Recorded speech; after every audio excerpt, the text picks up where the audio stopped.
Kaya pala hindi na sumasagot ang telepono yung gago. Wala. Sir Tonyo, salamat. Si Lee tsaka si Val, sila yung nakahanap sa lola mo. Ano matraso ko sa inyo? Layuan mo si Faye Guerrero! You know what? Some men jumped on Vince on his way home. I'm just protecting my sister. Katulad na pag-protect ako sa'yo. We don't need your protection. I'm a grown woman, and so is your sister.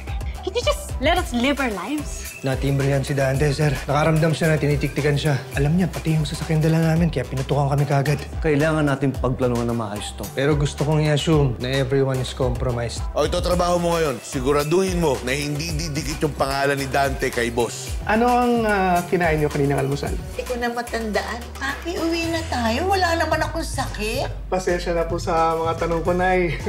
Saglit lang ho, kakusapin kong apo ninyo. It's possible that she has dementia. Dementia po? Di ba po walang gamot yung dementia? There are treatments to manage the symptoms. Pero tama ka, there's no known cure for dementia so far.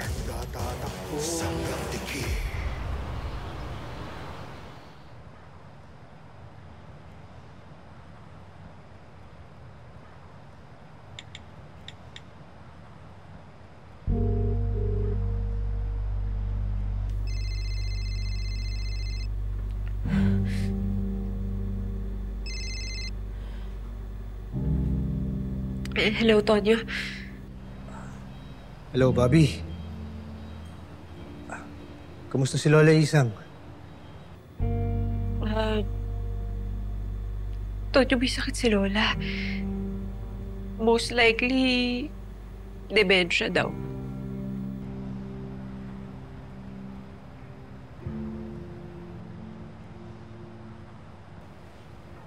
Ano bang kailangan ni Lola Isang, Bobby?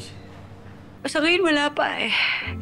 Pero kailangan niya dumaan sa mga test para ma-confirm kung yun ba talaga yung sakit niya. Eh, ikaw.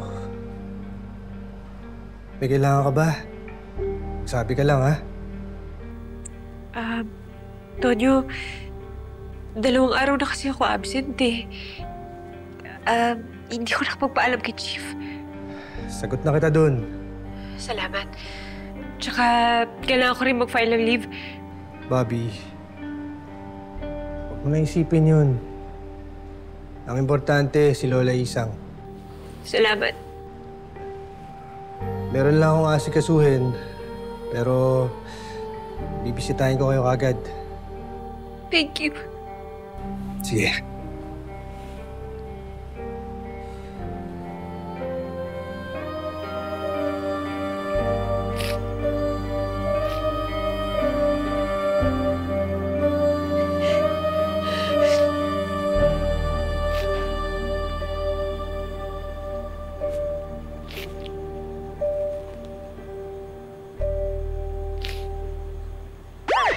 Kumilos na, wala ka na.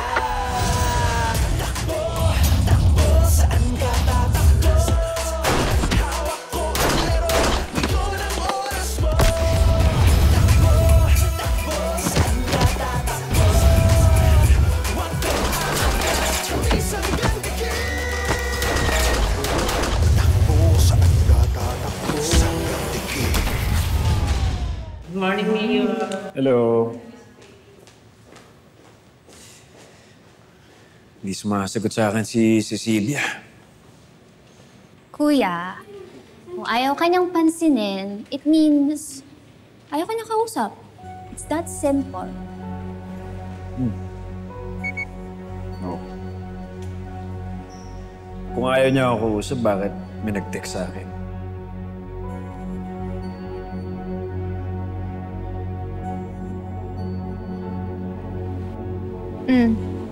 Anong sabi ni Ate Cecilia?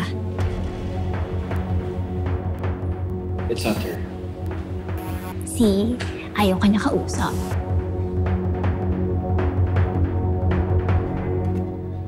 Bok, mukhang di na talaga pumasok si Enriquez, ah. Sabi sa'yo eh, dapat kinausap mo na kagabi. Oh, bakit ako na naman sinisisi mo? Bakit? Sino pa ba?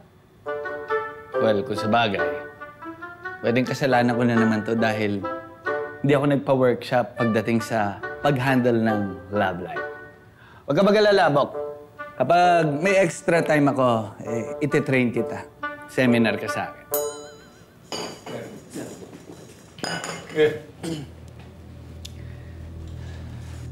Men, we need to focus. Meron tayong importante mission ngayon. Kahapon, napatay ni Garcia at Conde yung pataas kay Mando. Unfortunately, wala tayong makuha impormasyon na makakapagturo kung sino nagutos sa kanya. Sir, nakausap ko na po pala si Doc Cecilia. Ihahatid daw niya yung autopsy report mamaya ni Dante. Teka lang, Bok. Bakit ikaw yung kumausap kay Doc Cecilia? Dapat sana ako na eh. Si Dizon ang inutusan ko dahil nawawala ka sa diskarte pagdating kay Doc Cecilia. Inuuna mo yung love life eh. Bok, yung love life na yan, pahama kasi yan. Tinan mo si Dante. Inuuna niya yung love life niya, edi napatay.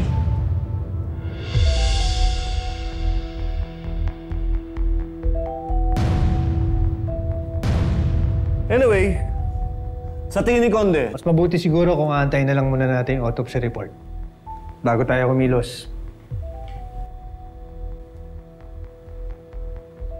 sige. Sa ngayon, standby muna tayo. At lahat ng impormasyon na makuha nyo, i-report nyo sa akin. Dismiss. Garcia, Conde. Iyan muna kayo. May ipapagawa ko sa inyo.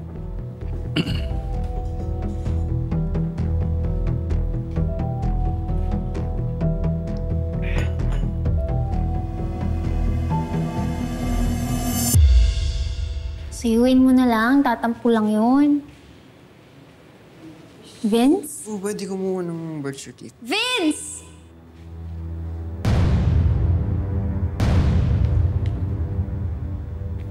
Sige po, balik na lang po ako. Ano nangyari dun?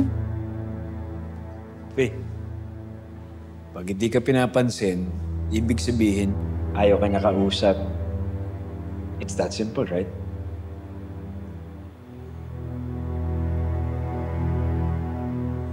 Ano nangyari dun? Baka naman hindi ka lang niya nakita. You think? Probably.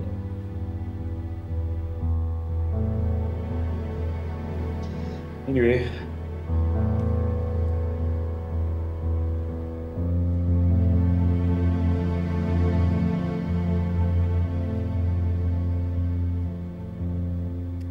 Chip, ano ba papatrabaho mo sa amin? Conde, ano iniisip mo? Bakit pinigilan mo akong sabihin o i-discuss sa mga kasama natin kung anong hinala mo? Bok, may pinagsabihan ka ba kung bakit doon tayo nag-abang kay Dante kahapon? Ay, yung sinabi ng informant mo na doon nakatira yung chick si Dante. Wala naman. Bakit? Kasi hindi ko rin yun nilagay sa report ko. Kaya nga ibig sabihin, tayong dalawa lang ang nakakaalam nun.